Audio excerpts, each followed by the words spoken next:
Hello दोस्तों, AKC technical classes में आपका स्वागत है।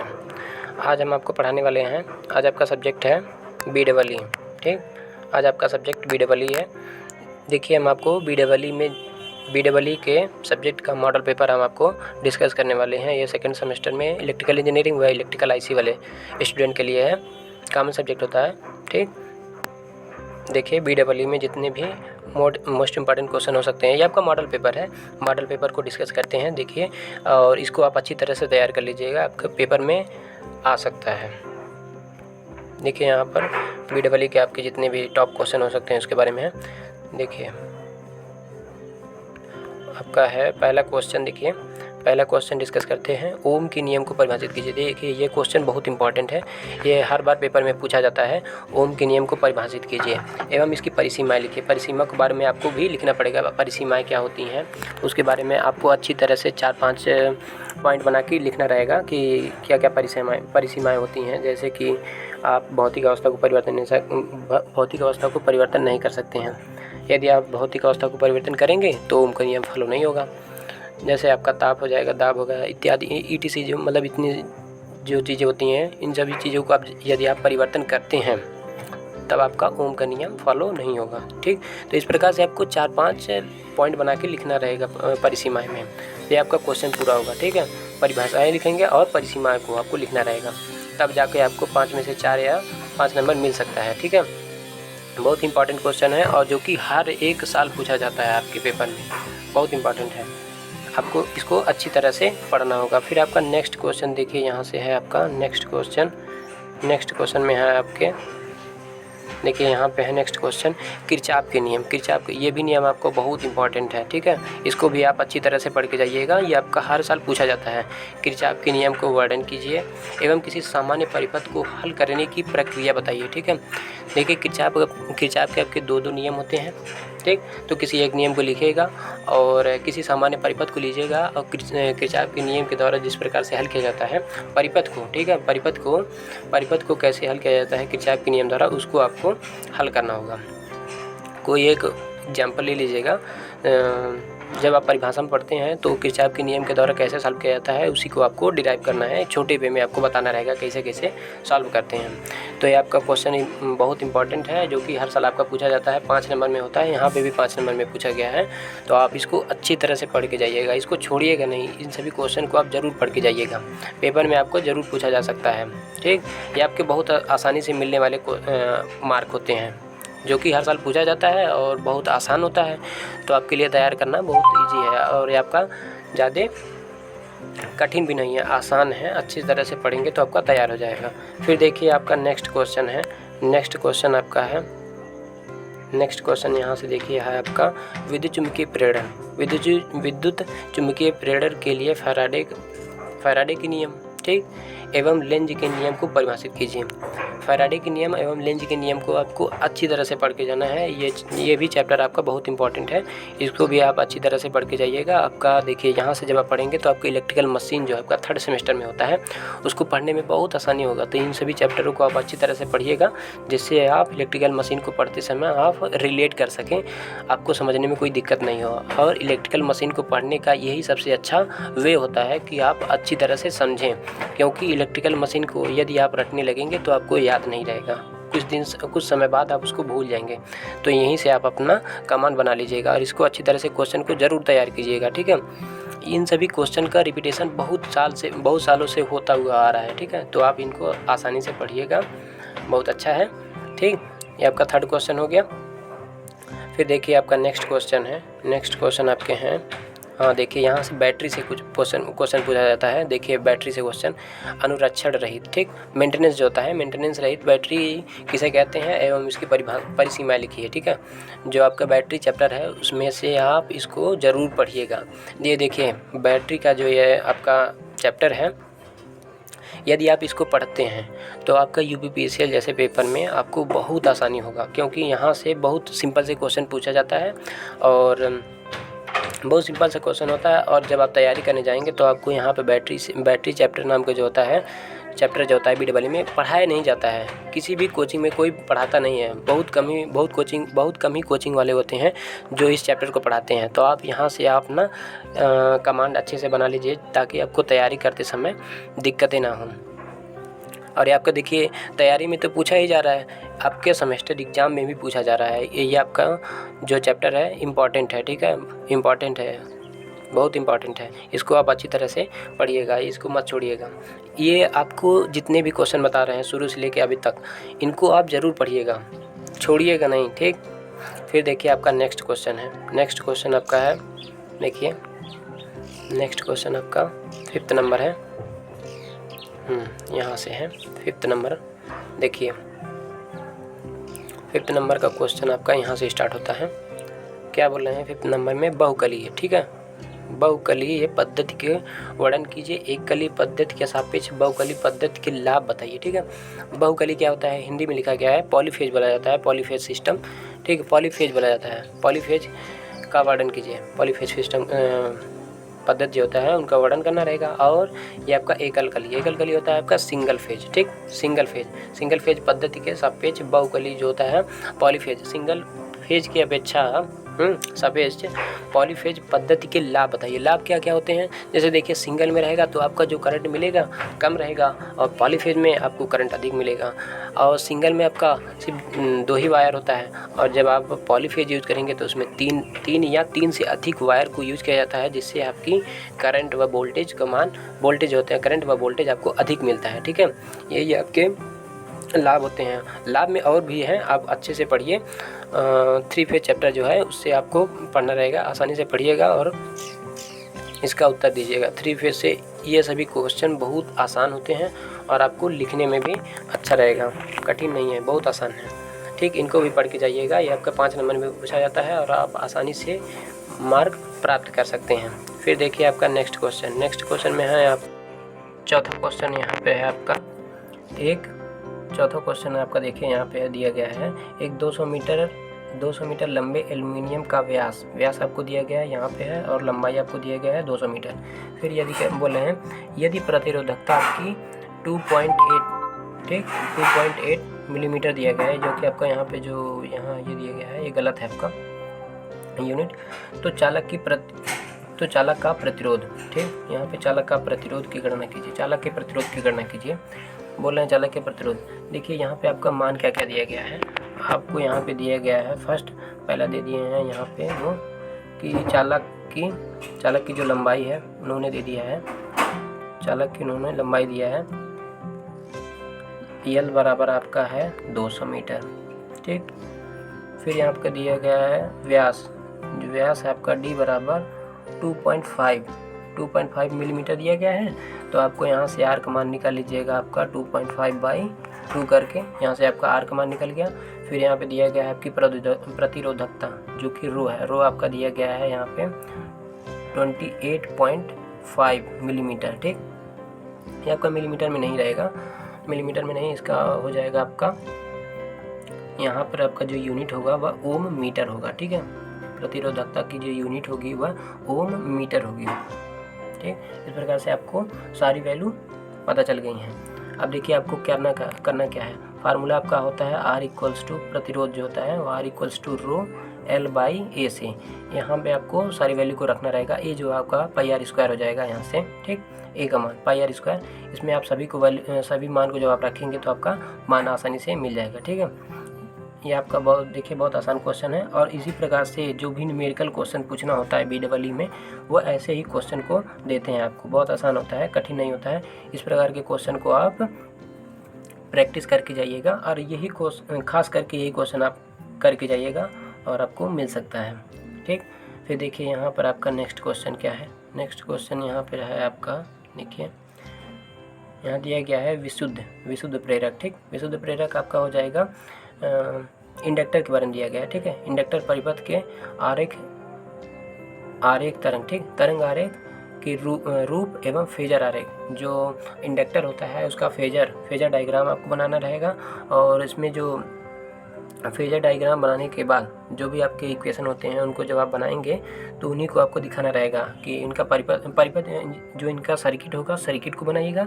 सर्किट को बनाने के बाद आपको दिखाना होगा कि इनका फेजर डायग्राम किस तरह से बनता है। फेजर डायग्राम आपको किन के बीच में बनाना रहेगा। देखिए, करंट के बारे में, वोल्टेज के बारे में और पावर के बारे में, ये तीनों आप फेजर डायग्राम में दिखाएंगे। ठीक, आपके इंडक्टर होते हैं, किसी परिपथ में इंडक्टर लगने से क्या क्या होता है उनके बारे में आपको दिखाना रहेगा सर्किट बना के। स्पेशल बस आपको इंडक्टर जो होता है उसके बारे में आपको बना के दिखाना होता है कि उनका फेजर डायग्राम कैसा होता है। जैसे इंडक्टर जो होता है, इंडक्टर में आपका जो करंट होता है वह वोल्टेज से 90 डिग्री लैग करता है। ठीक, जो करंट होता है वह वोल्टेज से 90 डिग्री लैग करता है। और जो कैपेसिटर होता है उसमें जो करंट होता है वह वोल्टेज से 90 डिग्री लीड करता है। और रजिस्टर के केस में आप जानते ही हैं, करंट जो होता है और करंट जो होता है, जो वोल्टेज होता है, वो दोनों एक ही पॉइंट पे होते हैं। उनके बीच में जो एंगल होता है वह जीरो होता है। ठीक, वोल्टेज और करंट के बीच में जो एंगल होता है वह जीरो होता है, तो इसीलिए वह एक ही लाइन पे होते हैं। ठीक, तो इनके बारे में आपको अच्छी तरह से सर्किट बना के दिखाएंगे तो आपको अच्छा खासा नंबर मिलता है। सर्किट बनाएंगे तो सर्किट बनाइए और वेवफॉर्म बनाएंगे तो आपको 5 में 5 नंबर आसानी से मिल जाएगा। फिर देखिए आपका नेक्स्ट क्वेश्चन है आपके यहाँ पे। नेक्स्ट क्वेश्चन देखिए, यहाँ से सर्किट से दिया गया है। आपका दूसरा चैप्टर जो है वहाँ से दिया गया है डीसी सर्किट में देखिए यहाँ पे क्या दिया गया है। डीसी सर्किट में दिया गया है स्रोत रूपांतरण जो होता है आपका सोर्स कन्वर्जन का प्रयोग करते हुए निम्न परिपथ में धारा ज्ञात करना है। आपको सोर्स कन्वर्जन करके यहाँ इस सर्किट में सोर्स को कन्वर्जन करके आपको करंट का मान जो होता है वो फाइंड आउट करना है। तो देखिए, यहाँ पे आपको वोल्टेज दिया गया है, ठीक, और यहाँ पे आपका करंट सोर्स दिया गया है, तो आप किन्हीं एक को छूना है। देखिए, यहाँ पे वोल्टेज को छूएंगे तो आपको बहुत सारा दिक्कत हो जाएगा, तो यहाँ पे चेंज हो जाएगा आपका, यहाँ पे चेंज होगा। तो इससे करना क्या होगा, आपको यहाँ से एमीटर को आप चेंज कर दीजिएगा।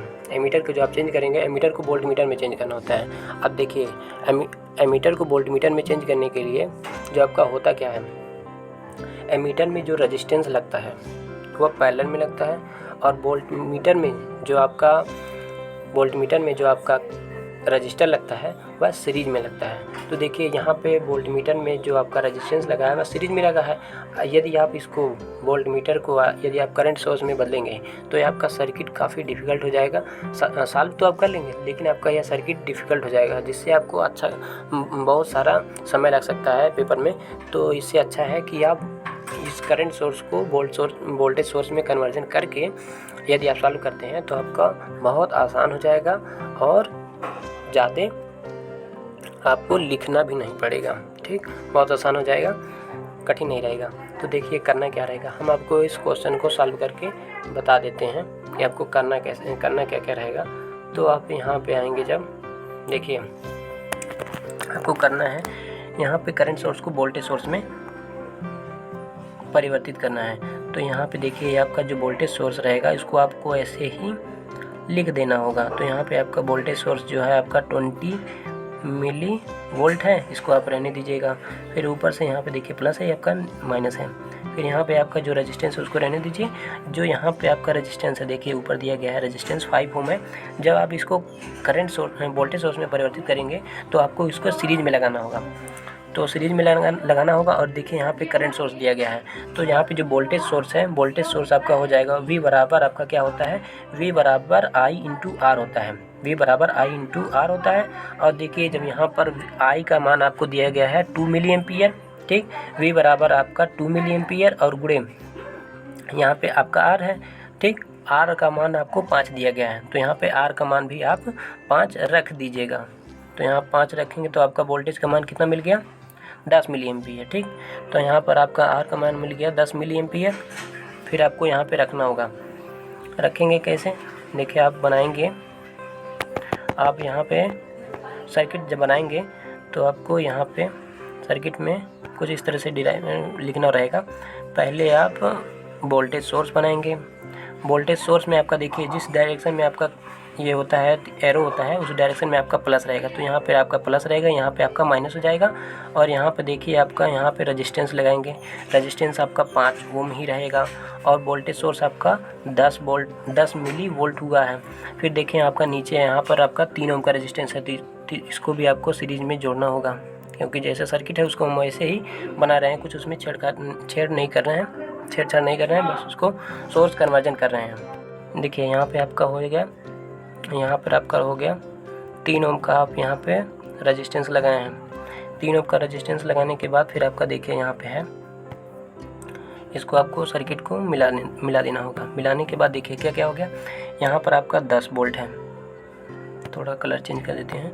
देखिए यहाँ पर आपका ये वोल्टेज जो है आपका 10 है, ये आपका रेजिस्टेंस 5 है, ये आपका 3 ओम है, और यहाँ पर ये भी आपका कितना है ऊपर देख लेते हैं, ये आपका है 2 एम्पियर है, ठीक है। तो यहाँ पर है आपके ये 2 एम्पियर का, यहाँ पे ये आपका रेजिस्टेंस है 2 एम्पियर का, 2 ओम का है, सॉरी 2 ओम है। फिर आपको यहाँ पे देखिए आगे चलना है, आगे में क्या है आपका वोल्टेज को आप यहाँ पे आगे चलिए, तो यहाँ पे देखिए करंट का मान फाइंड आउट करना है, तो करंट I इक्वल्स टू जो वोल्टेज की पोलैरिटी है उसको आपको जोड़ना है। देखिए वोल्टेज में यहाँ पे प्लस है, ठीक, और यहाँ पर आपका माइनस है, तो प्लस और माइनस आपको जोड़ा जाएगा, ठीक है। यदि आपकी पोलैरिटी सेम है तो घटेंगी, यदि आपकी पोलैरिटी मतलब अलग अलग है तो यहाँ पर आपको जोड़ना रहेगा। तो जोड़ेंगे आपके यहाँ पे 20 मिली एम्पियर है, ठीक है, 20 है, प्लस यहाँ पर आपका 10 है, तो आपको 10 लिखना होगा। फिर आप यहाँ पे 10 लिखेंगे। फिर देखिए यहाँ पे टोटल रेजिस्टेंस आपका कितना है, टोटल रेजिस्टेंस आपका कितना है, देखिए यहाँ पे 2 है, फिर यहाँ आपका 5 है, फिर आपका यहाँ पे 3 है, तो टोटल आपका हो जाएगा 10 आपका। देखिए नीचे आपका यहाँ पे हो गया आपका 10 ओम का आपका रेजिस्टेंस हो गया। फिर जब आपका करंट जब फाइंड आउट करेंगे तो करंट आपका हो जाएगा 3 मिली एम्पियर हो जाएगा, ठीक है। तो यही आपका करंट वह पूछ रहे थे 3 मिली एम्पियर का, तो यही वह पूछ रहे थे कि आपका करंट टोटल करंट कितना होगा, टोटल करंट आपका 3 मिली एम्पियर होगा। तो हम इस क्वेश्चन को सॉल्व कर दिए हैं, आप इसको आसानी से पढ़ लीजिएगा। इस तरह के क्वेश्चन पूछा जा सकता है, ये आपका बहुत इंपॉर्टेंट है, ये आपका मॉडल पेपर है, ठीक है। तो मॉडल पेपर है तो इस क्वेश्चन को आप ज़रूर पढ़ के जाइएगा, आपके पेपर में ज़रूर मिल सकता है। फिर देखिए यहाँ पर आपका है, इस क्वेश्चन को हम सॉल्व कर दिए। नेक्स्ट क्वेश्चन आपका क्या है, नेक्स्ट क्वेश्चन में है आपको यहाँ पे देखिए, नेक्स्ट क्वेश्चन आपके बहुत इंपॉर्टेंट है, इनको आप ज़रूर पढ़ के जाइएगा। क्या है देखिए ये क्वेश्चन आपका बहुत इंपॉर्टेंट है और आपको पढ़ के जाना होगा इसको ज़रूर। AC व DC में विभेद, ठीक, AC और DC में विभेद बताना रहेगा कि AC क्या होती हैं। देखिए AC जो होती हैं वह हर समय आपकी बदलती रहती हैं, इनकी दिशा भी बदलेगी और उनकी वैल्यू भी बदलेगा। और जबकि DC में आपका वैल्यू और आपका दिशा में कोई भी चेंजिंग नहीं होता, ठीक है। तो इस प्रकार से आपकी AC और DC में आपको डिफरेंस बताना रहेगा। आप यहाँ पे AC लिखेगा, AC करंट, अल्टरनेटिव करंट, फिर यहाँ पे आपको लिखना है डायरेक्ट करंट, और आपको यहाँ पे पॉइंट लिखना रहेगा, एक पॉइंट यहाँ। इसी तरह से आपको 5-6 पॉइंट अच्छी तरह से लिखना रहेगा कि चेंजिंग होता है, इसमें नहीं चेंजिंग होता है, ठीक। तो इस तरह से क्वेश्चन को आप लिखेंगे AC DC वाले चैप्टर से, और ये बहुत इंपॉर्टेंट है, ठीक। इसको आप ज़रूर पढ़ के जाइएगा, छोड़िएगा नहीं। जितने भी क्वेश्चन हम आपको बता रहे हैं सब बहुत इंपॉर्टेंट है, और आपके पेपर में जितने भी पिछले साल के पेपर हैं उसमें पूछा गया क्वेश्चन है, ठीक। तो इनको आप ज़रूर पढ़ के जाइएगा। फिर देखिए आपका नेक्स्ट क्वेश्चन है आपके, नेक्स्ट क्वेश्चन है आपका है बैटरी से आपका एक क्वेश्चन आया था मेंटेनेंस से। अब देखिए दूसरा क्वेश्चन आपका है यहाँ से निकिल कैडमियम बैटरी की कार्य पद्धति एवं परिणामों को उल्लेख कीजिए। निकिल कैडमियम जो बैटरी होती है उनके कार्य सिद्धांत को आपको अच्छी तरह से लिखना रहेगा एवं परिणाम जो होती हैं उनके उल्लेख करना रहेगा। तो ये इस प्रकार से आपका जो बैटरी वाला चैप्टर है वो आपका छोटा सा है, लेकिन आपको अच्छा खासा नंबर 5 से 10 नंबर का क्वेश्चन वहाँ से ज़रूर आता है, ठीक है। 5 से 10 नंबर का क्वेश्चन हर साल आता है, तो इसको आप इस चैप्टर को ज़रूर पढ़ के जाइएगा। ये जो क्वेश्चन बता रहे हैं इसको पढ़ के जाइएगा ज़रूर। निकिल कैडमियम हो गया, और यहाँ पे बैटरी का जो मेंटेनेंस होता है उसको, मेंटेनेंस तो ज़रूर पूछा जाता है, ठीक। और फिर देखिए नेक्स्ट क्वेश्चन आपका है, नेक्स्ट क्वेश्चन में हम आपको बता रहे हैं, नेक्स्ट क्वेश्चन आपका है, देखिए नेक्स्ट क्वेश्चन जो है ये इतना इम्पॉर्टेंट है कि बहुत इम्पॉर्टेंट है, बहुत ज़्यादा, थोड़ा बहुत नहीं, बहुत इंपॉर्टेंट है। देखिए क्या बोल रहा है, आकृति गुणांक, शिखर गुणांक, आवश्यक एवं आर्यन जो है वह सामान्य की परिभाषा लिखी है। देखिए इसको तो नहीं समझ पाएंगे आप, हिंदी आपको नहीं समझ में आएगा। देखिए इंग्लिश में क्या लिखा गया है, पीक फैक्टर, ठीक, पीक फैक्टर के बारे में बता रहा रहेगा, एवरेज वैल्यू और आरएमएस वैल्यू बहुत इंपॉर्टेंट है। जितने भी आपके BEE क्वेश्चन जब आप सॉल्व करेंगे तो उसमें पूछा जाता है peak factor, RMS, average value और आरएमएस वैल्यू। आपके मशीन में भी यहाँ तक यूज होता है, मतलब इलेक्ट्रिकल में जितने भी आपके सब्जेक्ट हैं उसमें अधिकतर पूछा जाता है आपका एवरेज वैल्यू, आरएमएस वैल्यू। तो आप इनको जरूर पढ़ के जाइए, इनकी परिभाषा को और इनके जो फार्मूले होते हैं, खासकर फार्मूला को आप ज़रूर अच्छी तरह से याद कीजिएगा और अपने नोट्स में ज़रूर लिखिएगा, ठीक। इनको आप ज़रूर पढ़ के जाएंगे। ये देखिए आपके छोटे छोटे से हैं, ये आपका छोटा छोटा सा है, लेकिन आपको पेपर में ज़रूर पूछा जाता है, तो आप इनको स्किप मत कीजिएगा। और देखिए यहाँ पे 3 है, और आप यदि आप तीनों को लिखते हैं, तीनों को लिखने के बाद आपको 5 में 5 नंबर आपको आसानी से मिल जाएगा। फिर देखिए आपका नेक्स्ट क्वेश्चन क्या है, नेक्स्ट क्वेश्चन है यहाँ पे, नेक्स्ट क्वेश्चन देखिए ये भी बहुत इंपॉर्टेंट है, बहुत इंपॉर्टेंट है। देखिए स्टार और डेल्टा कनेक्शन, स्टार कनेक्शन क्या होता है, डेल्टा कनेक्शन क्या होता है, में धारा एवं विभव लाइन, ठीक, धारा की लाइन एवं फेज के मानों के मध्य परस्पर संबंध को स्पष्ट करते हुए फेजर आरेख कीजिए। तो स्टार कनेक्शन में क्या होता है और आपका डेल्टा कनेक्शन में क्या होता है। तो जो आपका स्टार कनेक्शन होता है उसमें जो आपकी वो स्टार कनेक्शन में जो करंट होती है वो आपका सेम मिलता है, ठीक, फेज करंट बराबर लाइन करंट। और जो वोल्टेज होती है फेज करंट इक्वल्स टू जो क्या होता है, लाइन करंट जो होता है वह √3 इंटू फेज वोल्टेज के बराबर होता है, ठीक है। लाइन वोल्टेज होता है VL equals to √3 into VPH के, ठीक, VPH फेज वोल्टेज की, लाइन वोल्टेज फेज वोल्टेज के √3 टाइम्स होता है, बराबर होता है। तो ये कैसे होता है इनके बारे में आपको डेरिवेशन पढ़ना रहेगा, और बहुत इंपॉर्टेंट है, बहुत वेरी बहुत इंपॉर्टेंट है। इसको आप जरूर पढ़ के जाइएगा। स्टार कनेक्शन क्या होता है, डेल्टा कनेक्शन क्या होता है, और इनके जो भी डेरिवेशन है उनको आप ज़रूर अपने रफ में 3 से 4 बार अच्छी तरह से आप करके जाइएगा, और ये पेपर में आपको फुल टू फुल मार्क दे के जाएंगे, ठीक, फुल टू फुल मार्क दे के जाएंगे। आप इनको अच्छी तरह से पढ़िएगा, ज़रूर स्किप मत कीजिएगा। ये चैप्टर आपका 3 फेज वाला है, इसको आप स्किप मत कीजिएगा, और ख़ासकर इस जो यह क्वेश्चन है इसको मत छोड़िएगा, इसको ज़रूर करके जाइएगा। फिर देखिए आपका नेक्स्ट क्वेश्चन क्या है, नेक्स्ट क्वेश्चन यहाँ पे है आपका, नेक्स्ट क्वेश्चन कंडक्टेंस क्या होता है, एडमिटेंस क्या होता है और इंडक्टेंस क्या होता है की परिभाषा लिखते हुए एवं इनकी यूनिट को बताइए। कंडक्टेंस चालकता क्या होती है, एडमिटेंस आपकी प्रतिबाधा होती है, इसका हिंदी नहीं पता है, लेकिन आपको कंडक्टेंस आपकी चालकता हो जाएगी और इंडक्टेंस आपका प्रेरकत्व हो जाएगा। तो आप इनको जरूर, इन तीनों को अच्छी तरह से पढ़ के जाइएगा। तीनों अलग अलग है, एक ही में नहीं है, तीनों अलग अलग है। इनकी परिभाषा को आप अच्छी तरह से पढ़ के जाइएगा। देखिए जो सिंपल से क्वेश्चन अगर बन सकते हैं कि परिभाषा अगर लिखने को बोल सकता है तो आपका कौन कौन सा चैप्टर है। देखिए चैप्टर में भी आपको ये जरूर दे सकते हैं, कंडक्टेंस, एडमिटेंस, इंडक्टेंस। फिर आपका नेक्स्ट जो ऊपर हम बताए हैं, नेक्स्ट ऊपर आपको हम बताए हैं, यहाँ पे है ये वाला, इसमें पूछ सकते हैं पी फैक्टर और एवरेज वैल्यू, आरएमएस वैल्यू। इनको देखिए, इनको पढ़ने के बाद आपको क्या पूछा जा सकता है, इनको यदि आप पढ़ते हैं तो आपका जो वाइवा होता है, वाइवा में भी आपको यही पूछा जाता है, पीक फैक्टर, एवरेज वैल्यू और आरएमएस वैल्यू। इन्हीं का आपको परिभाषा पूछ सकते हैं वाइवा में, ठीक। तो यहाँ से आप यदि वाइवा में आपको बस यही तीनों पढ़ना रहता है। ये क्वेश्चन पूछा जाता है, हमेशा पूछा जाता है वाइवा में। बाकी पेपर में आपको ये तो पढ़ना ही है। परिभाषा में छोटा छोटा जो परिभाषा होता है वो इस तरह से देते हैं, यही है आपका इम्पोर्टेंट। फिर देखिए नीचे है आपका, नीचे जो आपको बताए हैं यहाँ पे ये हो गया, ठीक।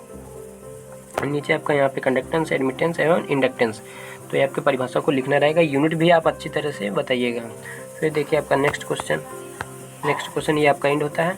और जितने भी क्वेश्चन हम आपको बताए हैं बहुत इंपॉर्टेंट है, वेरी वेरी इंपॉर्टेंट है।